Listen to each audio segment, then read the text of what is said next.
Luciano Toledo aqui, pró-reitor de Desenvolvimento Institucional do IFES, recebendo vocês, professor Jadir está numa agenda, professor Ludovico uma agenda em São Paulo. Hoje nós estamos com uma agenda concorrente, que é a Conferência Nacional de Ciência e Tecnologia, que a etapa estadual está acontecendo aqui na UFES, praticamente o mesmo público, né? Então, nós estamos aí com um público reduzido hoje, mas um volume interessante de pessoas confirmaram a participação aqui. Eu queria agradecer a cada uma de vocês terem vindo. Dar continuidade a esse nosso trabalho aqui de construção e edificação e materialização da Cidade da Inovação, que é esse espaço tão importante para todos nós. Hoje nós temos, nesse momento, uma abertura daquelas que a gente procura trazer inspirações para o nosso trabalho. O Franco, que está aqui, vai apresentar a experiência da Mogai, que é uma experiência incrível, fantástica. Depois nós teremos um painel que vai ser mediado aqui pelo professor André Romero, também esmiuçando o tema. Enfim, a gente vai ter, nesse momento, então, inicial, essa etapa inspiradora, e logo em seguida a gente inicia os trabalhos. Enfim, minha função aqui hoje é só mesmo dar as boas-vindas a todos e todas vocês, agradecer muito pela presença, pela priorização desse evento na agenda de vocês e passar a bola aqui para, acho que já chamar o Franco. Rodrigo, você quer fazer alguma fala? Chamar o Franco, isso. Seja bem-vindo, Franco. Obrigado pela presença e pela contribuição. Joia. Deixar o óculos aqui, que nunca sabe quando vai ser necessário. Tá bem. Bom dia a todos. Obrigado pelo convite, primeiramente, né? Participar dessas iniciativas junto ao ecossistema é uma atividade que eu sempre dedico algum tempo, né? E tento colaborar. Muito importante para o nosso ecossistema. Então, assim, a Mogai é uma empresa que nasceu dentro da sala de aula da disciplina de empreendedorismo lá da UFES. A gente fez 26 anos agora em dezembro, então não é uma empresa nova. E a gente começou como uma empresa de engenharia de software para trabalhar com indústrias, e depois eu falo que a gente startupou, né? A gente começou com a empresa tradicional de serviço de engenharia e viramos essa pegada de startup. Na época não existia nem esse nome, né? Começamos a nos desenvolver em projeto de pesquisa dentro da universidade, e a gente hoje está, a partir de 2018, a gente recebeu investimento de um fundo, o Fundo Primatec, viramos o SA, e a gente desde então vem performando bastante, muito lastreado em cima do conhecimento e das tecnologias que a gente desenvolveu junto com a universidade, né? Então a gente é uma empresa que trabalha com produtores, consumidores e transportadores de commodities agrícolas e minerais. Isso significa minério, floresta, madeira, grãos, né? A gente trabalha com soja também, petróleo. Aí entra nas indústrias que transformam siderurgia, cimento, fertilizante, vidro, cerâmicas e outros. E as transportadoras, a gente tem uma pegada muito forte de trabalhar com ferrovias e alguma experiência em portos também, em processos multimodais sempre das indústrias, tá? E aí a gente, né, nós temos 3 unidades de negócio. A primeira delas, que eu vou falar mais, inclusive, é a visão de máquina, que é a tecnologia que nos diferenciou como extremamente inovadores, né? A gente criou inicialmente uma câmera 3D, ela se chama Hammerhead. Qual que é o diferencial dessa câmera? Você tira uma foto de qualquer coisa e a gente gera um modelo 3D com as dimensões reais, um modelo digital com as dimensões reais do que fotografou.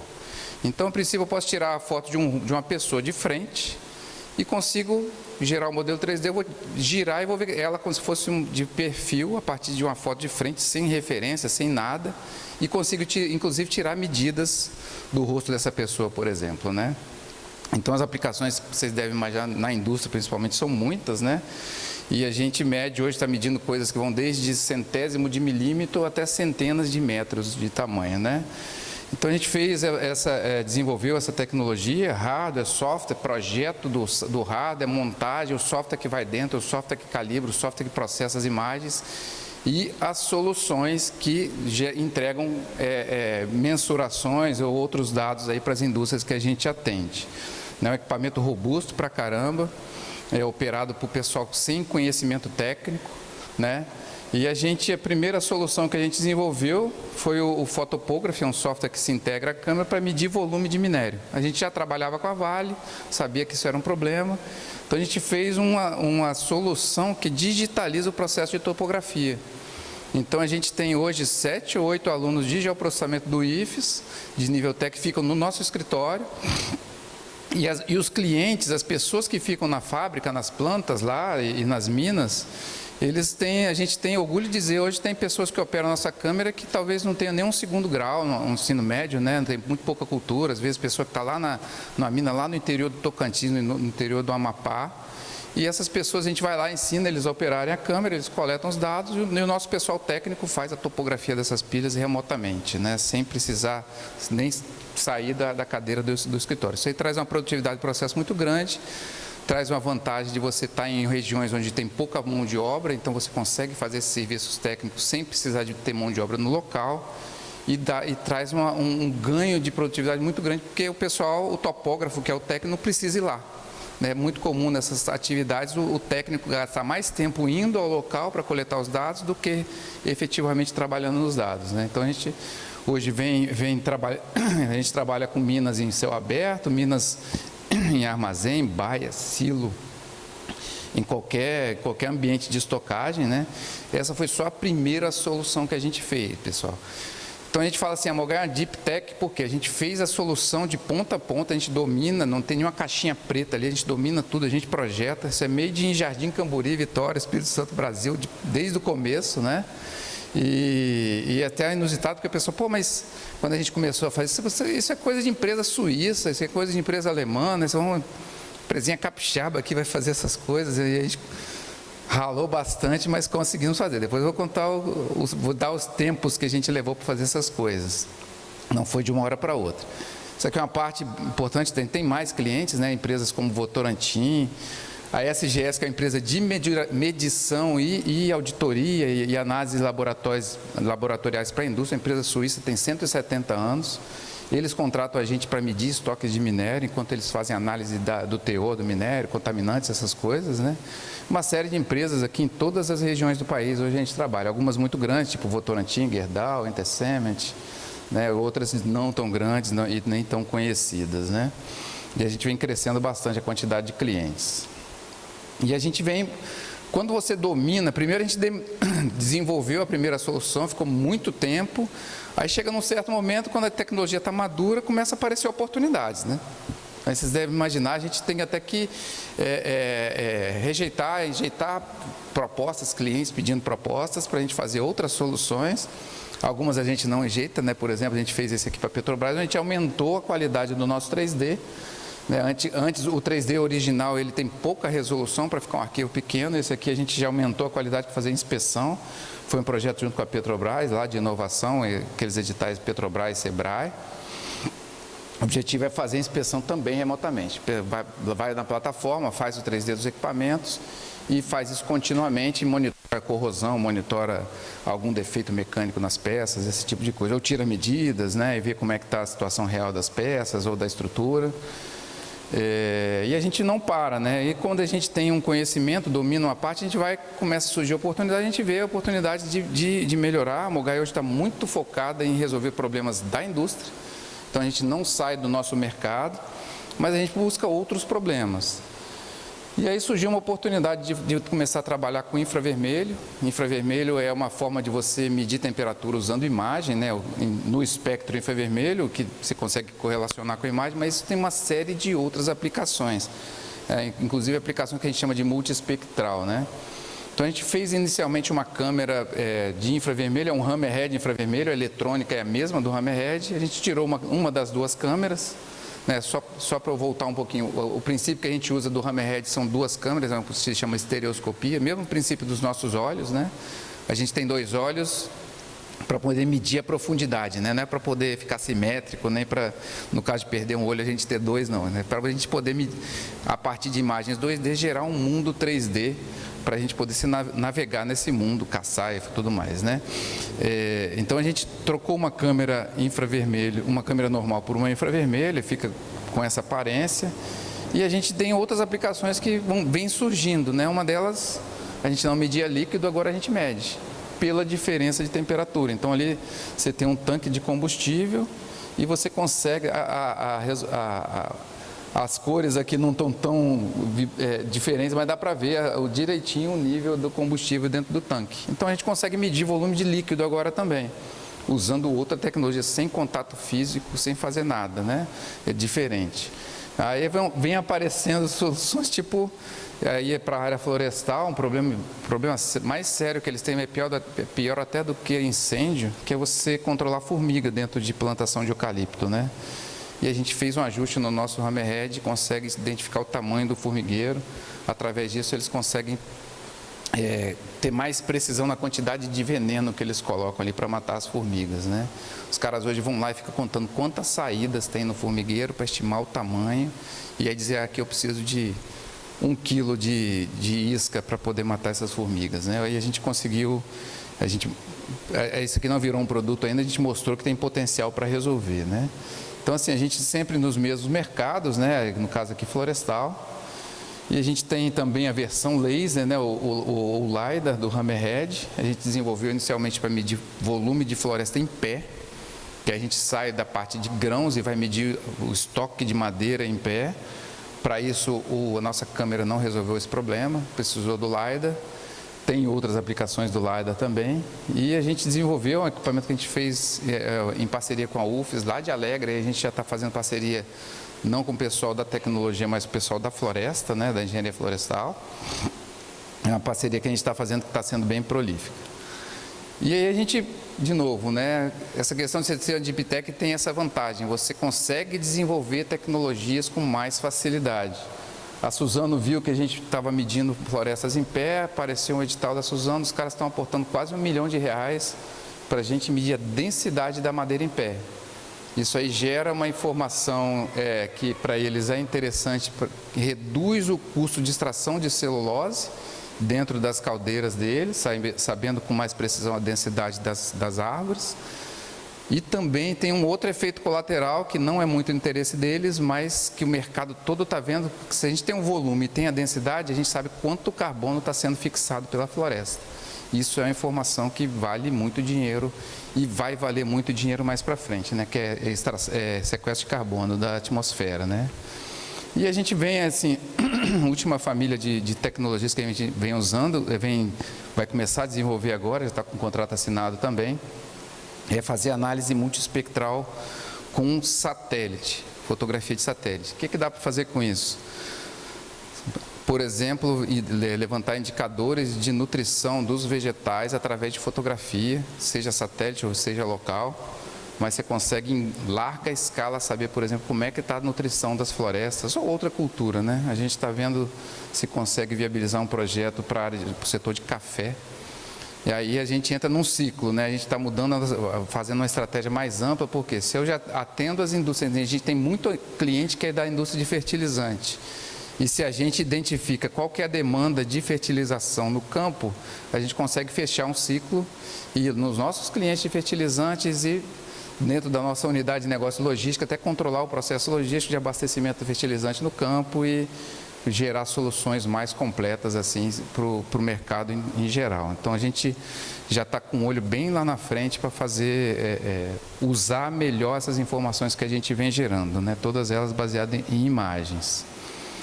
E esse é o último caso, né? É o produto mais recente que a gente deve. O próximo, um dos produtos que a gente está finalizando a parte de industrialização. A gente foi conversar com a Cargill, ou Cargill, né? A empresa americana. Para quem não conhece, a Cargill, ela é mais ou menos o tamanho, ela é um pouco maior do que a soma da Vale mais a Petrobras. É uma empresa que mexe com soja, milho. Então é impressionante como a empresa é grande, né? E a gente foi falar para os caras, a gente consegue medir as suas pilhas, os seus volumes dos seus armazéns de soja, de milho.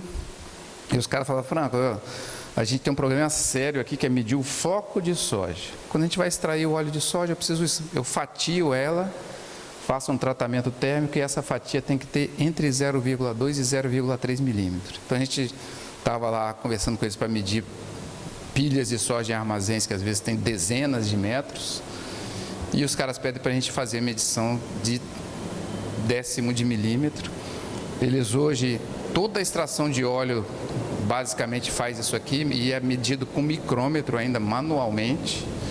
E a gente foi lá, mostrou para eles, fizemos umas contas, fizemos uma proposta, conseguimos resolver o problema, fizemos um hammerhead que é aquele ali, deixa eu ver se não tem, não dá, que está ali no canto, usa 2 câmeras, né, já é um equipamento de bancada, mas é o mesmo software que a gente usa para medir as pilhas de material, e a gente consegue, depois usou inteligência artificial para fazer essa medida automaticamente. Então, em 3 minutos a gente consegue fazer de 100 a 200 medições aqui de flocos, sem contato físico de novo e também sem precisar de muito conhecimento técnico para poder fazer essa medição. Esse é um produto que a gente está... É um problema tão grave dentro do setor de soja que a gente está trabalhando agora para ver se a gente consegue até internacionalizar a empresa lastreado nesse produto aí. Então a gente está trabalhando com a Cargill, já com a Bunge também está bem interessada, já fizemos uma visita para demonstrar. E aí tudo indica que a gente vai seguir também com esse produto aí, vai ser mais um produto do nosso portfólio. Aí a unidade de logística, né, sai um pouco da parte de visão computacional, aqui é onde a Mogai nasceu. A gente começou fazendo projetos para a Vale com ferrovia há 26 anos atrás, e a Vale é a nossa cliente até hoje nessa área também, e entre outras, né? Então a gente desenvolve sistemas para fazer a operação de processos logísticos dentro dessas indústrias. Então a gente agora mede e já fazia o controle do transporte desses materiais, que é importantíssimo, né? E aí a gente tem com a Vale também o controle de pátios ferroviários, em sistemas que a gente chama de painéis de operação, né? Centro de controle que a gente desenvolve para a Vale. E a gente vem agora mesclando as duas coisas para fazer sinalização, para dizer assim, qual linha tem trem, que tem ocupação de trem, usando Video Analytics e integrando isso com um sistema de automação. Então a gente está transformando as câmeras em sensores de automação para a área ferroviária, né? O primeiro cliente vai ser a Vale, inclusive. Também detecção dos próprios trens, né? E a gente tem aí uma série de clientes também, não são tantos, mas são clientes importantes, né? Inclusive a ferrovia lá de Moçambique, que era da Vale, ela vendeu. A Suzano também é nossa cliente nessa área. E por último, a gente vem, a unidade de negócio mais recente, a gente vem trabalhando com projetos de pesquisa operacional. Tem até um professor do IFES aqui, que é nosso parceiro, o professor Leandro, né? A gente tem feito alguns projetos aqui com o IFES, e o objetivo aqui é fazer modelos matemáticos, por exemplo, para tomar decisões difíceis, onde eu tenho 100, 200, 300 caminhões, qual a rota que eu vou fazer, qual a carga que eu vou transportar. Quando você tem uma quantidade muito grande de informações, pessoas não conseguem tomar boas decisões, e a gente consegue realmente, faz um modelo matemático aqui, né? Para quem é da engenharia aí já vai estar familiarizado com fórmulas desse tipo, mas modelos matemáticos para decidir qual que é a melhor roteirização, qual que é o melhor agrupamento de madeiras que eu vou transportar, por exemplo, no caso de colheita florestal, que é o projeto que a gente está fazendo, né? E retomar as melhores decisões com muitas informações. Então vocês percebem que tudo isso você mede, você controla a circulação, você toma decisões para poder operar melhor essas indústrias, né? Aí vocês veem que assim, isso tem uma demanda grande de perfis multidisciplinares, né? Aqui é mais matemática. A gente tem um projeto que foi estudado pela SAP, onde a gente conseguiu reduzir a logística de uma fábrica de celulose em 20%, tirar 20% dos caminhões de madeira dessa fábrica, transportando o mesmo tanto. Fomos citados em livro, né? Também alguns clientes, a gente já está indo agora para a área para o setor sucroalcooleiro. E ano passado aliás, foi em 2022, um caso diferente, né? A gente só trabalha com indústria, mas a gente tem a Microsoft como nossa cliente. Eles pagaram para a gente, foi inclusive com a Microsoft, com a matriz, né? Foi um contrato com os Estados Unidos, para a gente fazer um software, né? A Microsoft contratando a gente para fazer um software para a área de pesquisa operacional rodando na nuvem Azure, para mostrar para a Vale que era possível de fazer, que ia dar performance. Então eles bancaram esse piloto aí de 6 meses com a gente, depois virou um grande projeto nosso com a Vale. E aí assim, com com essa capacidade que a gente desenvolveu, né, de tecnologia de visão computacional, o Gartner, em 2022, ele publicou uma pesquisa onde elencou as 102 empresas de destaque na área de visão computacional. A Mogai é a única empresa que está nessa lista na América Latina.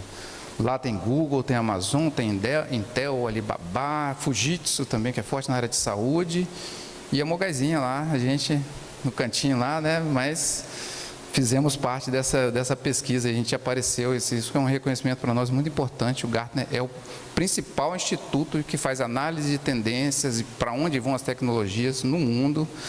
Todo mundo que trabalha com tecnologia e automação acompanha muito as análises, as previsões que o Gartner faz, e a gente conseguiu esse destaque aí com eles.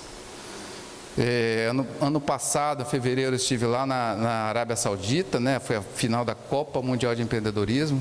30 mil empresas de 186 países se candidatam ao longo de um ano e faz com uma série de peneiras. Começou aqui no Espírito Santo com as empresas locais, a gente foi para nacional, finalista nacional, fomos para mundial, processo de seleção mundial, e a gente foi uma das top 100 e fomos lá, ganhamos um troféu e tal, uma experiência super interessante. Fomos Like a Boss, né, terceiro colocado geral no Brasil, em 2022. Em dezembro, a gente foi finalista do Anshan Arena, né, Câmara Americana de Comércio. Eles fazem uma avaliação de startups aí todo ano, é super concorrido. 700 candidatos, a gente foi top 6. E a gente, no ranking do 100 Open Startups, a gente está em terceiro num dos rankings de empresas de tecnologia industrial do ano passado, né, e 29º lugar no ranking geral de startups do Brasil. A gente está indo para... Já passou de 65 pessoas, e a Mogai tem esse perfil aqui. A gente tem alguns PhDs, tem vários mestres, tem muitos engenheiros, e tem um pessoal que vai a campo, geotecnólogos lá, como eu falei, né, vai a campo mesmo, aplicar a tecnologia que começou com a pesquisa na Mogai, muitas vezes em parceria com academias, IFES e UFES, Senai também, a gente faz muita parceria. Então a gente desenvolve a tecnologia, às vezes desenvolve a pesquisa para fazer a tecnologia, para desenvolver o produto, para poder aplicar o produto numa floresta, lá no meio da selva amazônica, numa operação de mineração, numa indústria, lá no meio, lá no centro-oeste ou nos confins do Brasil e também dentro da cidade, né? A gente tem clientes aqui dentro da Grande Vitória que onde a gente controla os estoques de produção de pedra, né?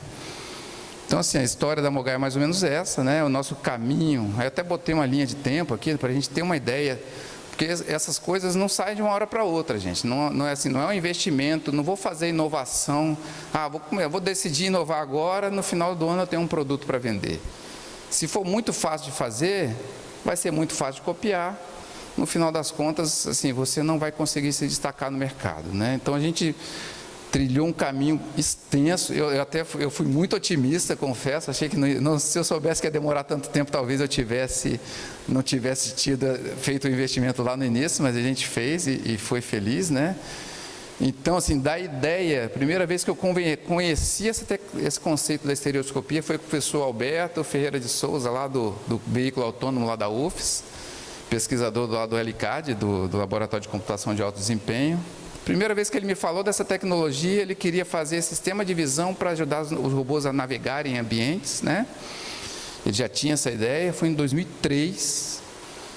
Em 2009, a gente submeteu um projeto para a FINEP junto, que virou o primeiro investimento no veículo, que depois virou o veículo autônomo. A gente ganhou para dinheiro da FINEP para botar num robozinho pequeno. Aí ele conseguiu o carro lá, que ele usa até hoje, o Yara, né?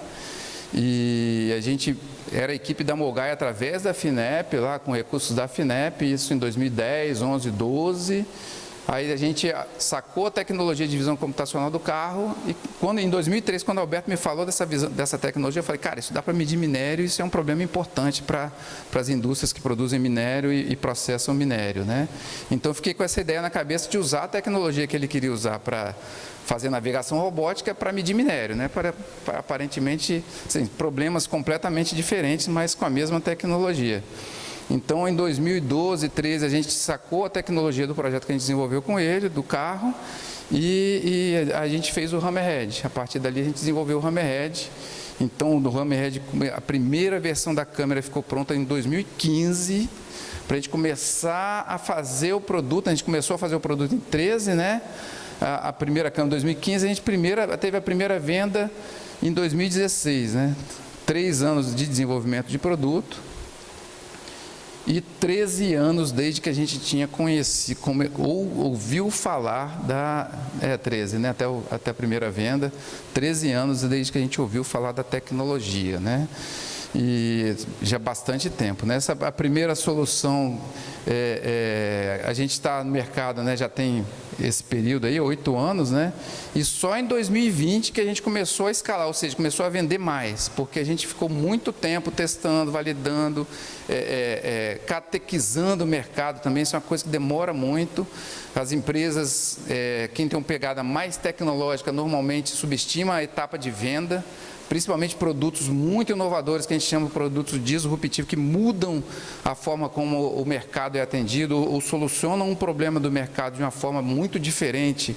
É difícil você entrar nesse mercado, porque você tem uma restrição, tem uma cultura, tem problemas de toda sorte, então é muito difícil você começar a escalar esses produtos, né? Então a gente começou a escalar só em 2020, sendo que em 2018 a gente recebeu o investimento de um fundo Primatec, que senão a gente talvez não, com certeza a gente não ia ter conseguido ter essa performance. O fundo Primatec aportou 2,5 milhões na Mogai, em 2018 virou nosso sócio, né? E para vocês terem uma ideia, de 2018 até esse ano, se a gente atingir nossas metas, a gente está em linha com o que a gente projetou para esse ano, a gente vai estar crescendo em relação a 2018, nosso faturamento 31 vezes. Então a gente em 2018 teve um faturamento quando o fundo entrou na Mogai. Esse ano a gente vai ter um faturamento 31 vezes maior. Em janeiro, no mês de janeiro, a gente faturou o triplo do que a gente faturou no ano de 2018 inteiro, né? Então, assim, é isso que faz, quando você está já escalando, né? E você tem empresas que conseguem, como o caso da Mogai, desenvolver uma tecnologia que nos diferencia bastante no mercado, né? Ser uma Deep Tech, né, permite que a gente criar soluções disruptivas a nível mundial. Então é difícil fazer isso, é muito difícil, muito trabalhoso, leva muito tempo, leva muito dinheiro. Se não fosse a FAP, se não fosse a FINEP, CNPq aportar dinheiro lá no começo dessas pesquisas, a gente não teria conseguido chegar lá, né? E agora a gente está na pegada de lançar novos produtos, aqueles produtos que eu comentei, aquelas câmeras, todos eles a gente já tem cliente, quase todos a gente já tem clientes, mas você vender uma solução e ser um produto são duas coisas diferentes. No nosso caso, a gente lança a solução antes de ter o produto, para validar no mercado, validar na indústria, melhorar, ver questões de usabilidade, de aplicabilidade, e aí industrializar a solução. E aí a gente, para ser um produto, para mim tem que ter nome, tem que ter marca, tem que ter forma de precificação, tem que ter vendedor treinado, mercado, quem são as pessoas que compram dentro das indústrias, quais são as pessoas, isso tudo tem que estar documentado para a gente ter gente vendendo que não conhece, não tem um conhecimento técnico profundo da solução. Isso também leva muito tempo, também leva muito dinheiro, muito esforço. Vender não é uma atividade pouco qualificada que qualquer um faz, né? Não eu sempre falo com o nosso time, não é o mercado que compra, é a gente que vende, né? É uma diferença de postura que o nosso time tem que ter. E a gente não vai ficar de braço cruzado e esperar o mercado chegar lá e comprar os produtos da Mogai. Então, assim, o LCAD, que é o laboratório que gerou a tecnologia Mogai, lá nasceram mais 3, a partir de lá nasceram mais 3 tecnologias também. Um é o olho do dono, que a Mogai é sócia dessa empresa. Ela usa a mesma tecnologia de 3D que a Mogai desenvolveu para pesar boi. Então, ela tira foto com inteligência artificial, estatística e outras ferramentas. A gente estima peso de boi também sem contato físico, o boi andando no pasto lá, a gente estima o peso dele. Recebeu investimento também, já está até internacionalizando. E tem mais 2 empresas que a gente não tem relação com elas, né? Uma é a Motora, que faz qualidade de direção de motoristas, e a Lume Robotics, que o professor Alberto é sócio, que faz kits de veículo autônomo. Então, eles têm uma parceria com a Mercedes e com outras indústrias, está atendendo a Vale já, transformando caminhões normais em caminhões autônomos, né? é uma empresa que para mim vai virar uma gigante, essa Lumen Robotics, né? Ou vai ser comprada por um valor muito alto por alguma montadora de veículos aí. Eles foram o primeiro caso mundial de taxiamento de aviões com a Embraer de forma autônoma também. Primeiro avião com taxiamento autônomo no mundo foi feito pelo pessoal da Lumen Robotics junto com a Embraer. E aí eu queria trazer aqui, né, assim, já pensando na cidade da inovação, 2 casos interessantes, né, que eu vivenciei aí já saindo da Mogai, tá, e aí trazendo para o debate aqui que vocês vão travar hoje, né? Foi 2 casos que eu vi, um de Florianópolis e outro da Tecnocinos, que é uma incubadora ou aceleradora, eu não sei exatamente o que fica lá dentro da Unicinos, em São Leopoldo, no Rio Grande do Sul. A gente fez uma iniciativa com o nosso sindicato ou associação, que é a Action. A gente fez há 9 anos atrás, fizemos uma visita lá em Florianópolis, lá na ACAT, né? Então a gente foi conhecer, já na época não era tão falado, mas hoje é muito falado, Florianópolis, né? Eles têm lá, assim, como característica, uma forte participação da iniciativa privada, em parceria com o poder público, mas capitaneado lá, a impressão que eu tenho é que é capitaneado pela iniciativa privada. Enquanto que aqui é capitaneado pela Unicinos, uma parceria muito forte com a Prefeitura de São Leopoldo, né? E aí, a região metropolitana de Florianópolis, eu achei interessante colocar isso, tem 1.200.000 pessoas, parecido assim, de ordem de grandeza com o tamanho da nossa região metropolitana, né? Porto Alegre, né, onde está São Leopoldo, já é bem grande, né? Quase 4 vezes maior, 4.400.000 pessoas. Só que tem uma diferença crucial entre Florianópolis e São Leopoldo, que é o seguinte: Florianópolis ela sempre deu muita atenção e incentivou muitas startups regionais, lá da própria região, da própria cidade. Enquanto da Tecnocinos, eu vi uma palestra semana passada do diretor lá, eles falam muito de empresas âncora, né? E aí, quando a gente foi em Florianópolis, há 9 anos atrás, uma coisa que me chamou a atenção, o pessoal lá da CAT falou: a gente conseguiu expulsar a SAP daqui e a gente está trabalhando para expulsar a Microsoft. Falei, pô, que estranho, né? Parece até um conflito, né? Mas não. Essas grandes empresas, quando vêm para o Brasil, elas não desenvolvem tecnologia aqui no Brasil. Assim, até desenvolvem, mas muito pouco. Elas contratam um monte de gente para dar suporte às tecnologias dela. Então, o pessoal fica profissionais de suporte técnico, que não desenvolve tecnologia, pagam bem, então gera receita para o município, né? E o que eu achei interessante é que a Tecnocinos, eles têm lá forte suporte de empresas âncora. Qual que é a empresa âncora que está lá construindo agora o 3º prédio dentro da aceleradora? A SAP. E a gente já teve a experiência de contratar um profissional da SAP, teve dificuldade, cara, ele é muito viciado naqueles processos, ele era um robozinho de processos da SAP, né? Então teve muita dificuldade. Então, assim, é uma das coisas que eu acho que a gente tem que discutir como futuro aqui para a nossa cidade, é assim, a gente tem que ter uma visão. Empresa grande, cara, na minha opinião, né, eu acho que, sim, não sei quem está certo, quem está errado, mas hoje Florianópolis eu acho que é muito mais a cara de Vitória, muito mais a cara do que a gente está vivendo aqui, o que a gente está querendo fazer, do que um São Leopoldo, né? Esses caras aqui já são, essa aceleradora, São Leopoldo é uma das primeiras do Brasil, eles já estão há quase 30 anos aí nessa pegada, gera muita renda, o prefeito lá falou que é muito feliz com eles, porque gera muita renda, emprego de alta renda na cidade, então faz circular a economia da cidade. Só que para mim, a gente é mais a cara de Florianópolis, que focar em desenvolver tecnologias de empresas locais. Aí, assim, eu trouxe as informações aqui só para debater, né? Porque às vezes a gente pode achar que se trouxer, sei lá, uma Accenture da vida, que é uma empresa que já opera bastante aqui no estado, ou uma SAP, pode ser uma vantagem. E às vezes essas empresas podem catar os profissionais bons do mercado e eles são um buraco negro de profissionais. O cara entrou lá, não vai sair mais, daqui 10 anos ele não serve mais para trabalhar no mercado de desenvolvimento de tecnologia. Ele vira um robozinho de fazer processos dessas grandes empresas.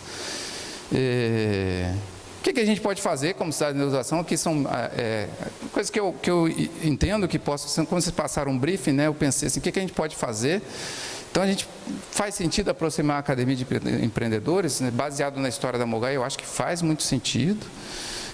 viabilizar novos laboratórios capazes de gerar tecnologia de ponta a nível mundial e suportar crescimento ou desenvolvimento de novas empresas, como é o caso do Alicad lá, que está muito lastreado na persistência lá do professor Alberto, né? Óbvio, tem uma equipe de professores super capazes também, mas assim, o laboratório fez muita diferença, né? E vem fazendo. Apoiar a formação de novos empreendedores de base tecnológica, claro, né? Eu acho que isso aqui não precisa nem... Eu coloquei como uma pergunta aqui, mas eu acho que a resposta é óbvia, né? Mas mais do que isso, eu acho que a cidade de inovação, a gente tem que ser ousado quando pensa na cidade de inovação, né? E incentivar a ousadia nas pessoas, não só ter objetivos ousados, mas incentivar essa ousadia, né? Cidade de inovação deve ser um lugar onde se vive a inovação. É uma cidade, né? O nome já diz, eu acho que o nome foi muito apropriado.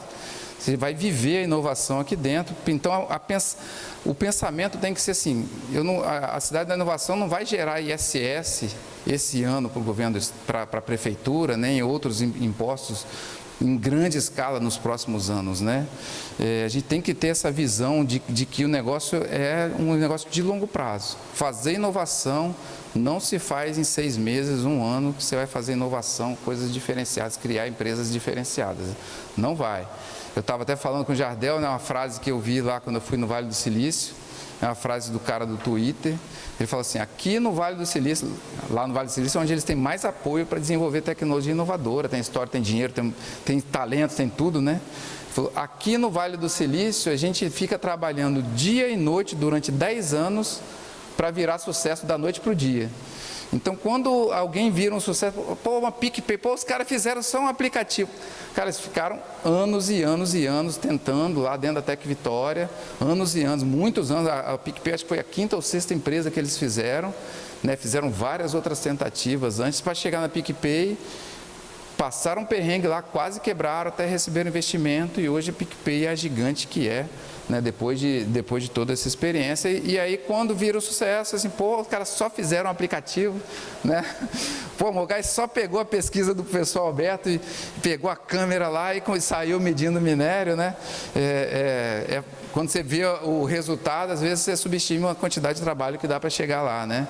Então a gente tem que não pode ter a ilusão que a gente vai ter uma visão de curto prazo para poder atingir esses objetivos, que eu acho que a gente tem um grande potencial para atingir aqui com a cidade da inovação, né? E desculpa se eu me estendi muito, obrigado aí, e fico aqui à disposição se quiserem fazer perguntas.